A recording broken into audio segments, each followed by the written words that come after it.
Hello every one, എല്ലാവർക്കും സുഖമല്ലേ? എല്ലാവർക്കും ലീഡ്സ് അക്കാദമിയുടെ ഒരു പുതിയ ക്ലാസ്സിലേക്ക് സ്വാഗതം.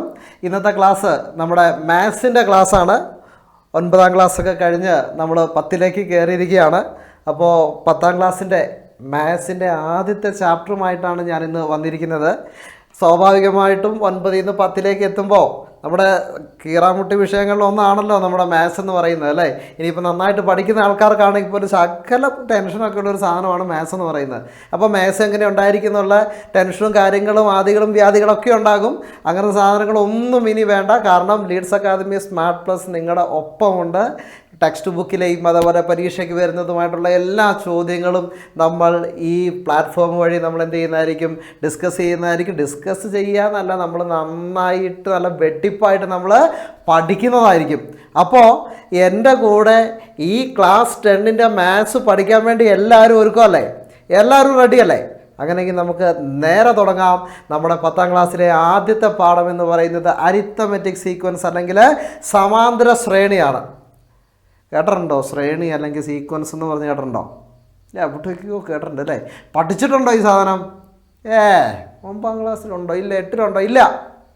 പക്ഷേ നിങ്ങളത് പഠിച്ചിട്ടുണ്ട് കേട്ടോ. നിങ്ങൾക്കിത് വളരെ നന്നായിട്ട് അറിയുകയും ചെയ്യാം. സമാന്തര ശ്രേണിയല്ല, ശ്രേണി. ഓക്കെ, സമാന്തര ശ്രേണി അറിയാം. ഇച്ചിരി പഠിക്കുമ്പോൾ മനസ്സിലാവും ഇതായിരുന്നോ സമാന്തര ശ്രേണി എന്നുള്ളത്. അതായത് സീക്വൻസുകൾ നിങ്ങൾ കേട്ടിട്ടുണ്ടാവും. നിങ്ങൾ സംഖ്യകൾ പഠിച്ചു തുടങ്ങിയ സമയം തൊട്ട്, ഇല്ലെങ്കിൽ നമ്പേഴ്സ് പഠിച്ച സമയം തൊട്ട് നിങ്ങൾ എന്ത് പഠിക്കുന്നുണ്ട്? നിങ്ങൾ ശ്രേണി എന്താണെന്ന് പഠിക്കുന്നുണ്ട്. സംശയമുണ്ടോ? ഞാനിപ്പോൾ ഒന്ന് എഴുതാം.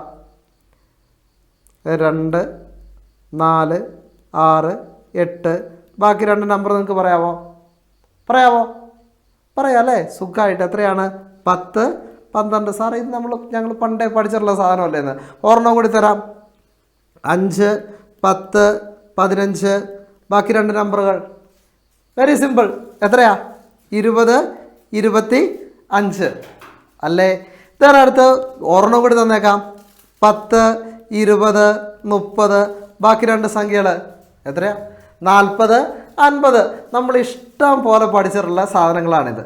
ഇങ്ങനെ നമ്പറുകൾ എഴുതുന്നതിനെയാണ് നമ്മൾ സീക്വൻസ് അല്ലെങ്കിൽ ശ്രേണി എന്ന് പറയുന്ന പാറ്റേൺ എന്ന് നമ്മൾ ഇതിനെ വിളിക്കാറുണ്ട്. ഓക്കെ, നമ്മൾ ഇതിൻ്റെ വേറൊരു വേർഷനാണ് നമ്മൾ എന്ത് ചെയ്യുന്നത്, 10ാം ക്ലാസ്സിൽ നമ്മൾ പഠിക്കുന്നത്. അതാണ് അരിത്തമെറ്റിക് സീക്വൻസ് അല്ലെങ്കിൽ സമാന്തര ശ്രേണി. എന്താണ് സമാന്തര ശ്രേണി എന്ന് നമുക്ക് നോക്കാം. അതായത് ഏതെങ്കിലും ഒരു സംഖ്യയിൽ തുടങ്ങിയിട്ട് ഒരേ സംഖ്യ തന്നെ ആവർത്തിച്ച് കൂട്ടി എഴുതുന്നത്, അല്ലെങ്കിൽ വീണ്ടും വീണ്ടും കൂട്ടി എഴുതുന്നതിനെയാണ് നമ്മൾ അരിത്തമെറ്റിക് സീക്വൻസ് എന്ന് പറയുന്നത്. മനസ്സിലായോ? ഇല്ലേ? ഉദാഹരണം കാണിച്ചു തരാം. വളരെ എളുപ്പമുള്ള സാധനമാണ്. ഞാനൊരു സീക്വൻസ് എഴുതാൻ പോവാണ്.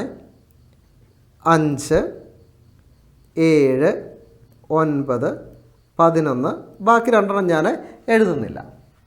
നോക്ക്, ഇവിടെ ഞാൻ ചെയ്തിരിക്കുന്ന കാര്യം നോക്കാം. 5ൽ തുടങ്ങി 2 കൂട്ടി. അപ്പോൾ എനിക്ക് എന്ത് കിട്ടി? 7 കിട്ടി.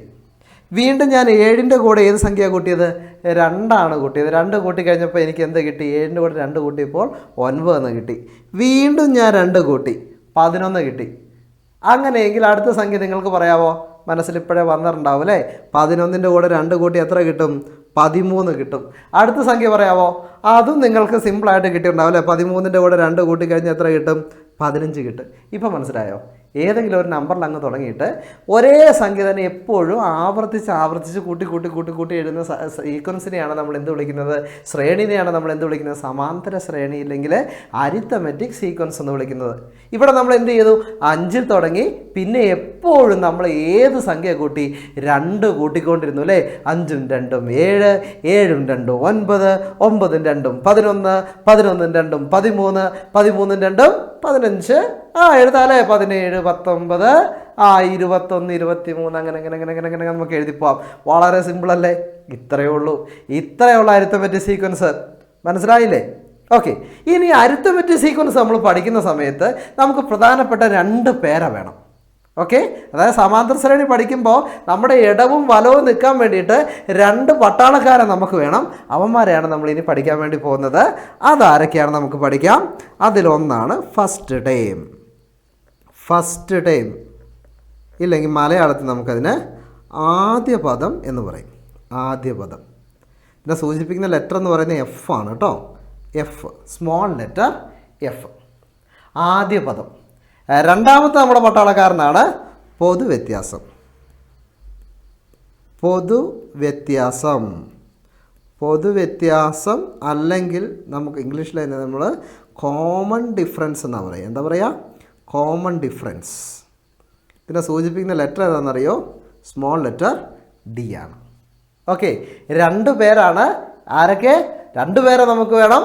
ഫസ്റ്റ് ടൈമിനെ വേണം, അതുപോലെ നമുക്ക് രണ്ടാമത്തെ ആളാണ് കോമൺ ഡിഫറൻസിന് വേണം. ആദ്യ പദത്തിനെയും പൊതുവ്യത്യാസത്തിനെയും നമുക്ക് വേണം. ഇനി ഈ സീക്വൻസിൽ ആരൊക്കെയാണ് ഏതൊക്കെയാണെന്ന് അറിയണ്ടേ? വളരെ സിമ്പിളാണ്, കണ്ണ് കാണുന്നവന് മനസ്സിലാവുന്ന സാധനമേ ഉള്ളൂ. ആദ്യ പദം ഫസ്റ്റ് ടൈം നമ്മളിത് ഈ സീക്വൻസ് ഇവിടെ എഴുതി വെച്ചിട്ടുണ്ട്. ആ സീക്വൻസിൽ നിന്ന് തന്നെ നോക്കാം. അപ്പോൾ അതിനകത്തുള്ള ആദ്യത്തെ ടൈം ഏതാ? 5 അല്ലേ? ആണോ? 5 അല്ലേ എൻ്റെ ആദ്യത്തെ ടൈം? അങ്ങനെയെങ്കിൽ എൻ്റെ ഫസ്റ്റ് ടൈം എന്ന് പറയുന്നത് എന്താണ്? 5. അത്രയേ ഉള്ളൂ. Very simple. ഓക്കെ, ദെൻ അടുത്തത് കോമൺ ഡിഫറൻസ്. അത് നമുക്ക് ഓൾറെഡി അറിയാം. കാരണം നമ്മളിവിടെ ഏത് സംഖ്യയാണ് ആവർത്തിച്ച് കൂട്ടി പോയേ? 5ൻ്റെ കൂടെ ഏതാ നമ്മൾ കൂട്ടിയേ? 2 കൂട്ടി, 7 കിട്ടി. പിന്നെ നമ്മൾ ഏതാ കൂട്ടിയത്? 2 കൂട്ടി. അപ്പോൾ നമുക്ക് എന്ത് കിട്ടി? 7 2 9 എന്ന് കിട്ടി. 9ൻ്റെ കൂടെ വീണ്ടും നമ്മൾ ഏത് സംഖ്യയാണ് കൂട്ടിയത്? വീണ്ടും 2 തന്നെയാണ് കൂട്ടിയത് അല്ലേ? നമ്മൾ ഏത് സംഖ്യയാണ് ഈ ആവർത്തിച്ച് എഴുതിയത്? ആ നമ്പറിനെയാണ് നമ്മൾ കോമൺ ഡിഫറൻസ് എന്ന് വിളിക്കുന്നത്. ഇനി ആ കോമൺ ഡിഫറൻസിലെ വ്യത്യാസം എന്ന് പറയുന്ന ടൈം എങ്ങനെ വന്നു എന്നല്ലേ? നമ്മൾ ശരിയായ രീതിയിൽ ഇതിൻ്റെ പൊതുവ്യത്യാസം കണ്ടുപിടിക്കുന്നത് ഇങ്ങനെയാണ്. തൊട്ട് മുൻപത്തെ സംഖ്യയിൽ നിന്ന് നമ്മൾ പുറകിലെ സംഖ്യ കുറയ്ക്കും. ഞാൻ ഈ സീക്വൻസ് ഒന്നും കൂടി ഞാൻ ഇവിടെ എഴുതട്ടാ. നമുക്ക് 5 7 9 11 ഈ സീക്വൻസ് 5 7 9 11 പറയുന്ന സീക്വൻസ് നിങ്ങൾ കണ്ടു.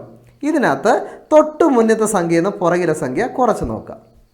7ൽ നിന്ന് 5 കുറയ്ക്കുക. എത്ര കിട്ടും? 2 കിട്ടും. വേണമെങ്കിൽ ഇനി നമുക്കിത് 2 എടുക്കാം. തൊട്ട് മുന്നത്തെ സംഖ്യ 7ൻ്റെ തൊട്ട് മുമ്പിലുള്ള സംഖ്യ ആരാ? 9. 9ൽ നിന്ന് 7 കുറച്ച് എത്ര കിട്ടും? നമുക്കെത്ര കിട്ടും? 2 കിട്ടും. കിട്ടൂലേ? ദെൻ വേണമെങ്കിൽ ഇനി അടുത്ത 2 എടുക്കാം. നമുക്ക് ഇത് 2 എടുക്കാം. തൊട്ട് മുന്നത്തെ സംഖ്യയിൽ നിന്ന് പുറകിലെ സംഖ്യ ഒന്ന് കുറച്ച് നോക്കിയേ. ഏത് കിട്ടി? 11 - 9 നമുക്കെന്ത് കിട്ടി? 2 കിട്ടി. കിട്ടിയോ? അപ്പോൾ നമുക്ക് കോമൺ ഡിഫറൻസ് കിട്ടി. അപ്പോൾ കോമൺ ഡിഫറൻസ് കണ്ടുപിടിക്കേണ്ട മെത്തേഡ് ഇങ്ങനെയാണ്. തൊട്ട് മുന്നത്തെ സംഖ്യയിൽ നിന്ന് നമ്മൾ എന്ത് ചെയ്യണം? തൊട്ട് പുറകിലെ സംഖ്യ കുറയ്ക്കണം. അപ്പോൾ നമുക്ക് എന്ത് കിട്ടും? കോമൺ ഡിഫറൻസ് കിട്ടും. ഈ കോമൺ ഡിഫറൻസും ഫസ്റ്റ് ടൈമും ഉണ്ടെങ്കിൽ പറ്റിയ സീക്വൻസിലെ ചോദ്യങ്ങളൊക്കെ നമുക്ക് വളരെ സിമ്പിളായിട്ട് ചെയ്യാൻ വേണ്ടി പറ്റും. അങ്ങനെയെങ്കിൽ ഞാൻ കുറച്ച് സീക്വൻസുകൾ തരട്ടെ, ഇല്ലെങ്കിൽ ശ്രേണികൾ തരട്ടെ. അതിൻ്റെ ആദ്യ പദവും പൊതുവ്യത്യാസവും എത്രയാണെന്ന് പറയാമോ? ഫസ്റ്റ് ടൈമും കോമൺ ഡിഫറൻസ് റെഡി അല്ലേ? മാത്സിൻ്റെ ക്ലാസ് നമ്മൾ വെറുതെ ഇരുന്ന് കേട്ടോണ്ടിരിക്കുമല്ലോ അല്ലേ? ബുക്കും പേനയും പേപ്പറും ഒക്കെ എടുത്ത് റെഡി ആയിട്ട് തന്നെയല്ലേ ഇരിക്കുന്നത്?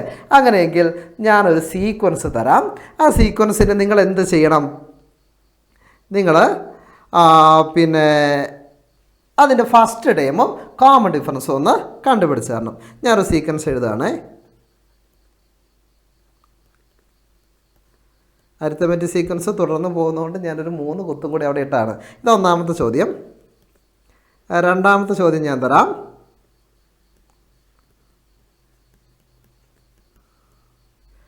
മൂന്നാമതൊരു ചോദ്യം കൂടി ഇരുന്നോട്ടെ.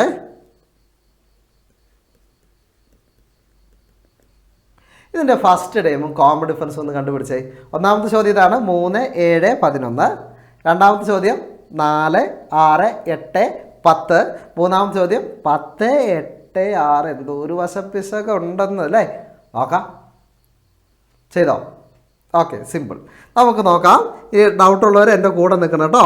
അപ്പോൾ നമുക്ക് ചെയ്യാം. ഫസ്റ്റ് ടൈമിന് അല്ലെങ്കിൽ ആദ്യ പദത്തിന് ഏത് ലെറ്റർ ഉപയോഗിച്ച് ചെയ്യുമെന്ന സാർ പറഞ്ഞത്? ഏത് ലെറ്റർ ഉപയോഗിച്ച് സൂചിപ്പിക്കുക? എഫ് ഉപയോഗിച്ച്, സ്മോൾ ലെറ്റർ എഫ്. ഓക്കെ, ആദ്യ പദം ഫസ്റ്റ് ടൈം എഫ് = സിമ്പിൾ ഏതാ? 3 ആണോ? വേറെ ഒന്നും നമ്മൾ കണ്ടുപിടിക്കേണ്ട ആവശ്യമില്ല. ആദ്യ പദം ഏതാണോ അതിനെ അങ്ങ് എടുത്ത് എഴുതിയാൽ മതി. ഫസ്റ്റ് ടൈം ഏതാണ്? 3. ദെൻ കോമൺ ഡിഫറൻസ്, പൊതുവ്യത്യാസം എത്രയായിരിക്കും? പൊതുവ്യത്യാസം എങ്ങനെ കണ്ടുപിടിക്കുക? തൊട്ട് മുന്നത്തെ ടൈമിൽ നിന്ന് നമ്മൾ എന്ത് ചെയ്യണം? പുറകിലെ ടൈം കുറച്ച് നോക്കണം. അപ്പം നമുക്ക് 2 ടൈം എടുത്ത് നോക്കാം. 7ഉം 3ഉം എടുക്കാം. 7ൽ നിന്ന് 3 കുറച്ചാൽ എത്ര കിട്ടി? 4 കിട്ടി അല്ലേ? ഒരെണ്ണവും കൂടി ചെയ്ത് നോക്കണം കേട്ടോ. കാരണം ചിലപ്പോൾ തൊട്ടടുത്ത് എഴുതുമ്പോൾ സമയത്ത് ഡിഫറൻസ് കോമൺ അല്ലെങ്കിലോ, ഇതേ ആൻസർ അല്ലെങ്കിലോ കിട്ടുന്നത്. ഓക്കെ, അപ്പോൾ നമുക്ക് അടുത്തും കൂടി ഇത് വേണമെങ്കിൽ നോക്കാം. 11ഉം 7ഉം അങ്ങ് എടുത്ത് നോക്കാം. അടുത്തടുത്ത് 2 എടുക്കാം. എന്നിട്ട് 11ൽ നിന്ന് 7 കുറച്ച് നോക്കി. 11 - 7. യെസ്, 4. അപ്പുറയും 4 കിട്ടി, ഇപ്പുറയും 4 കിട്ടി. ഒരു സംശയം വേണ്ട. Common difference D = 4. Common difference D = 4 കിട്ടിയില്ലേ? ദെൻ ഇതേപോലെ അടുത്ത സംഖ്യ, അടുത്ത sequence 4 6 8 10. Then first term is equal to first time ആദ്യ പദം എത്രയാ? സിമ്പിൾ അല്ലേ? നോക്കിയാൽ മതി. എത്രയാണ്? 4. ദെൻ കോമൺ ഡിഫറൻസ് എഴുതുന്ന ഏത് ലെറ്റർ ആണ്?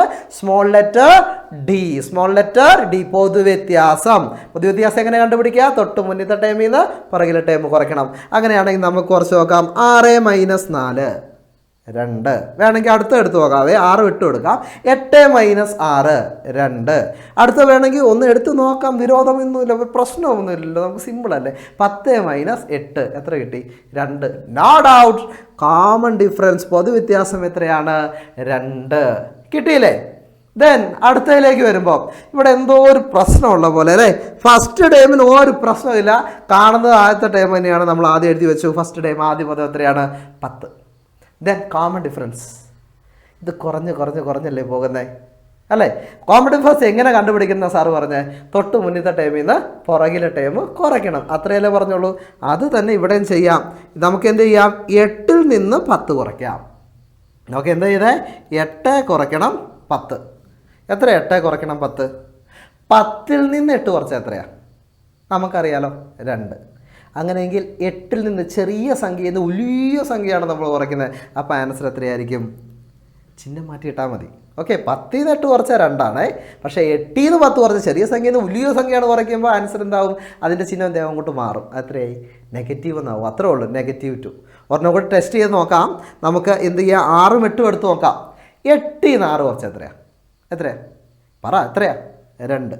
അങ്ങനെയെങ്കിൽ നമുക്ക് 6 - 8 എത്രയായിരിക്കും? ചെറുതിൽ നിന്ന് വലിയ സംഖ്യയാണ് കുറയ്ക്കുന്നത്. ചിഹ്നം അങ്ങ് മാറുന്നു വിചാരിച്ചാൽ മതി. എത്രയായിരിക്കും? -2. അപ്പോൾ 2 സ്ഥലത്ത് നമുക്ക് ഒരേ ആൻസർ കിട്ടിയില്ലേ?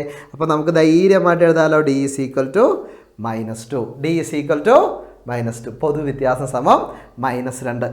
കിട്ടിയോ? അങ്ങനെയെങ്കിൽ നമുക്ക് ഇന്നത്തെ ക്ലാസ്സിൽ ഒരു കുഞ്ഞു കാര്യം കൂടി നമുക്ക് പഠിക്കാം. ഞാൻ പഠിക്കാമെന്നല്ല, ചെയ്ത് നോക്കാം. ഞാൻ ഫസ്റ്റ് ടൈമും കോമൺ ഡിഫറൻസ് നിങ്ങൾക്ക് തരാം, ആദ്യ പദവും പൊതുവ്യത്യാസവും തരാം. സീക്വൻസ് എഴുതാവോ? ഓക്കെ അല്ലേ? സെറ്റല്ലേ? Okay, ready. നിങ്ങൾ മിടുക്കന്മാരാണെന്ന് എനിക്കറിയാലോ. അതുകൊണ്ട് നമുക്ക് എന്ത് ചെയ്യാം? ഒരു കാര്യം കൊണ്ട് കണക്കും കൂടി ചെയ്യാം. ഞാനത് തരുവാണേ. ഫസ്റ്റ് ടൈമിന് F എന്നാണ് സാർ എഴുതുന്നത്. ഓക്കെ, ഫസ്റ്റ് ടൈം എത്രയാണ്? 5 ആണ്. ദെൻ പൊതുവ്യത്യാസം എന്ന് പറയുന്നത് 3 ആണ്. ഓക്കെ, സീക്വൻസ് എഴുതണം. ഒരു ചോദ്യം. ദെൻ രണ്ടാമത്തെ ചോദ്യം. First time is equal to 2 and common difference is equal to 2. ആദ്യ പദവും പൊതുവ്യത്യാസവും 2 തന്നെ. മൂന്നാമതൊരു ചോദ്യം തരാം. Okay, F is equal to first time is equal to 15 and D is equal to -3. -1 ഓർത്ത് ഒന്നും പേടിക്കേണ്ട, നമ്മളിപ്പോൾ ഒരെണ്ണം എഴുതി കഴിഞ്ഞേ ഉള്ളൂ. ഓക്കെ, അതേപോലെ ആലോചിച്ചൊന്ന് എഴുതിയാൽ മതി. ഒന്ന് നോക്കിയേ, റെഡി ആണോ എന്ന്, സെറ്റാണോ എന്ന്? ഓക്കെ അല്ലേ? ഓക്കെ, അപ്പോൾ നമുക്ക് തുടങ്ങാം. ചെയ്ത് കഴിയാത്തവർ സ്പീഡ് ചെയ്ത് തുടങ്ങിക്കോളാം. ജസ്റ്റ് ഒന്ന് പോസ് ചെയ്താൽ മതി. പോസ് ചെയ്തിട്ട് എന്ത് ചെയ്യുക? അങ്ങ് ചെയ്തോളാം. അതിന് ശേഷം കണ്ടിന്യൂ ചെയ്താൽ മതി. ഓക്കെ, അപ്പോൾ നമുക്ക് നോക്കാം. ഫസ്റ്റ് ടൈം നമുക്ക് കിട്ടി അല്ലേ? 5. കോമൺ ഡിഫറൻസ് എത്രയാണ്? 3. പൊതുവ്യത്യാസം എത്രയാണ്? 3. അപ്പം നമ്മൾ 5ൻ്റെ കൂടെ 3 കൂട്ടി. 5ഉം 3ഉം 8. ഇനി അടുത്ത ടൈം കിട്ടുന്ന എണ്ണം 8ൻ്റെ കൂടെ വീണ്ടും നമ്മൾ കോമൺ ഡിഫറൻസ് പൊതുവ്യത്യാസം കൂട്ടി. 8ഉം 3ഉം 11.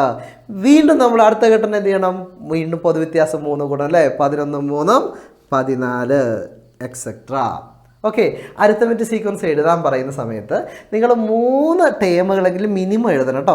ഞാനിവിടെ 4 എഴുതിയിട്ട് നമുക്ക് 4 അങ്ങ് എഴുതാന്നേ, കുഴപ്പമൊന്നുമില്ലല്ലോ. ഇനി 3 കുറഞ്ഞു പോയി ആർക്കും ചിന്തയും വരണ്ട.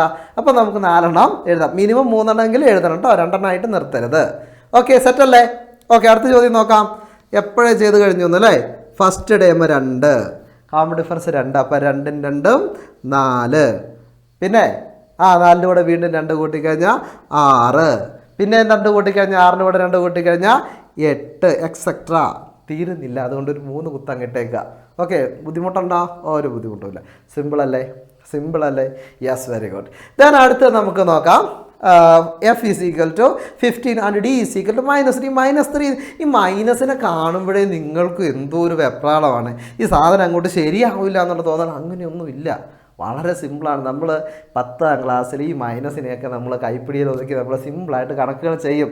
എൻ്റെ കൂടെ നിൽക്കാൻ റെഡിയാണോ നിങ്ങൾ? അങ്ങനെയെങ്കിൽ നമുക്ക് മാത്സിന് A+ തന്നെ മേടിച്ചിട്ട് പോകാം. റെഡിയല്ലേ? സെറ്റ്. അപ്പോൾ നമുക്ക് നോക്കാം. ഫസ്റ്റ് ടേം ആദ്യം എഴുതി വെച്ചു 15 -3 അല്ലേ? അപ്പോൾ 15ൻ്റെ കൂടെ -3 കൂട്ടണം. ഇവിടെ നോക്കണേ, ഞാനിവിടെ ഒരു വരയിട്ട് ഇവിടെ എഴുതാവേ. 15 + -3 അല്ലേ? നമ്മളെല്ലാ സമയത്തും എന്താ ചെയ്തത്? പൊതുവ്യത്യാസമാണ് കൂട്ടിക്കൊണ്ടുപോയത്. അപ്പോൾ ഇവിടെ പൊതുവ്യത്യാസം കോമൺ ഡിഫറൻസ് -3 അത് കൂട്ടി 15 + -3 നോക്കണേ. പ്ലസും മൈനസും വന്നു കഴിഞ്ഞാൽ മൈനസാണ് ശക്തൻ എന്ന് വിചാരിച്ചാൽ മതി. ഇപ്പോൾ പ്ലസും മൈനസും ഇട്ടി കൂടുകയാണെന്ന് വിചാരിക്കുക. ഓക്കെ, പ്ലസ് എന്ന് പറയുന്നത് മെലിഞ്ഞ് എന്താണ് ആരോഗ്യമില്ലാത്ത ഒരാളാണെന്ന് വിചാരിക്കുക. ബോഡി ഷേമിംഗ് ഒന്നും പറഞ്ഞതല്ല കേട്ടോ, അതിൻ്റെ പേരിൽ പൊങ്കാല ഇടാൻ വേണ്ടി വരരുത്. ദെൻ പിന്നെ മൈനസ് എന്ന് പറഞ്ഞ വല്ല സുമോ ഗുസ്തിക്കാരെ പോലെ ഇരിക്കുന്ന ഭയങ്കര ആരോഗ്യമുള്ള ആളാണെന്ന് വിചാരിക്കുക. അപ്പോൾ ഇവർ രണ്ടുപേരും അടികൂടിയാൽ ജയിക്കാൻ സാധ്യത കൂടുതലായിരിക്കും. സാധ്യത എന്നല്ല, ജയിക്കുന്ന ആരായിരിക്കും? നല്ല ആരോഗ്യമുള്ള ആളാണ് ജയിക്കുക. Is it? അപ്പോൾ അങ്ങനെ ഓർത്താൽ മതി. എന്താ പ്ലസ് എന്ന് പറഞ്ഞത്? പ്ലസും മൈനസും ഇടി കൂടിക്കഴിഞ്ഞാൽ ആരെ ജയിക്കുള്ളൂ? മൈനസേ ജയിക്കുള്ളൂ. ഓക്കെ, അങ്ങനെയെങ്കിൽ എപ്പോഴും നോക്ക്, പ്ലസും മൈനസും വന്ന് അവിടെ എന്താ എഴുതേണ്ടത്? ഈ പ്ലസും മൈനസും ഇവിടെ വന്നില്ലേ, അതിന് പകരം നമ്മൾ എന്താ എഴുതേണ്ടത്? മൈനസാണ് എഴുതേണ്ടത് കേട്ടോ. പ്ലസും മൈനസും വന്നാൽ എന്തായിരിക്കും? മൈനസ് ആയിരിക്കും. അപ്പോൾ 15 ന്ന് 3 കുറച്ച് എത്രയാടാ? എത്രയാണ്? 12. അപ്പോൾ നമുക്ക് അടുത്ത ടൈം കിട്ടിയില്ലേ? ഇത് അടുത്ത ടൈം ഇവിടെ എഴുതി വെച്ചു 12. ഇത് ഇവിടെ കണ്ടോ, ഇവിടെ എഴുതി 12. ദെൻ ഇനി അടുത്ത ടൈം കിട്ടണമെങ്കിൽ എന്ത് ചെയ്യണം? വീണ്ടും പൊതുവ്യത്യാസം കൂട്ടണം. ആ ടൈമിനോട് 12ൻ്റെ കൂടെ എന്ത് ചെയ്തു? +-3. പ്ലസ് മൈനസും വന്നാൽ എന്ത് ചെയ്യണം? മൈനസ് ചെയ്യണം. അങ്ങനെയെങ്കിൽ 12 - 3, 12ൽ നിന്ന് 3 കുറച്ച് കഴിഞ്ഞാൽ നമുക്ക് 9 എന്ന ആൻസർ കിട്ടിയില്ലേ? അപ്പോൾ അടുത്ത ടൈം എത്രയാണ്? 9. ഇനി അടുത്ത ടൈം കിട്ടാൻ എന്ത് ചെയ്യണം? ആ 9ൻ്റെ കൂടെ വീണ്ടും പൊതുവ്യത്യാസം കൂട്ടണം. പൊതുവ്യത്യാസം എത്രയാണ്? -3. Common difference -3. പ്ലസും മൈനസും വന്നാൽ എന്താണ്? മൈനസ്. അപ്പോൾ 9ൽ നിന്ന് മൈനസ് കുറച്ച്, മൈനസ് കുറച്ചാന്നല്ല, 9ൽ നിന്ന് 3 കുറച്ച് എത്രയാണ്? 9ൽ നിന്ന് 3 കുറച്ച് നമുക്ക് 6. അടുത്ത ടൈം കിട്ടിയില്ലേ? എക്സെട്ര. ഓക്കെ, മനസ്സിലായോ? ഇപ്പോൾ ക്ലിയർ ആയില്ലേ സാരം? Okay, very good. അങ്ങനെയെങ്കിൽ നിങ്ങൾക്ക് ഈ ക്ലാസ് കഴിയുമ്പോൾ ചെയ്യാൻ വേണ്ടി 2 ചോദ്യം.